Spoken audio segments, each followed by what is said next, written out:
Isang malungkot na balita pumanaw na ang veteranong aktor na si Ronaldo Valdez December 17 linggo. Ayon sa mga lumabas na balita linggo ng tanghali natagpuan ang labi ng aktor sa loob ng kanyang sasakyan.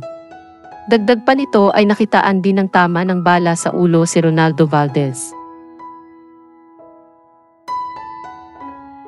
Ayon sa mga pulis ay suicide umano ang nangyari kay Ronaldo Valdez.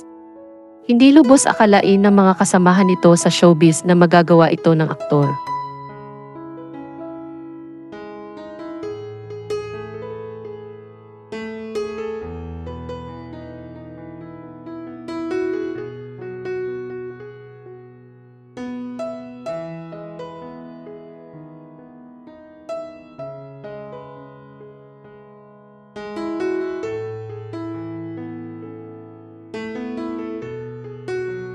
Naglabas na din ng statement at saloobin ang talent manager ni Ronaldo Valdez na si Jamela Santos, kung saan hindi nito matanggap ang pagkawala ng aktor. Dagdag pa niya ay hindi biro ang mental health, kaya naman hindi niya matanggap ang pagkawala ng kanyang paboritong alaga.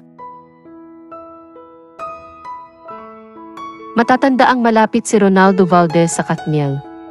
Gumanap ito bilang lolo sir sa Too Good to Be True, kung saan pinagbibidahan ito ni Catherine Bernardo at Daniel Padilla.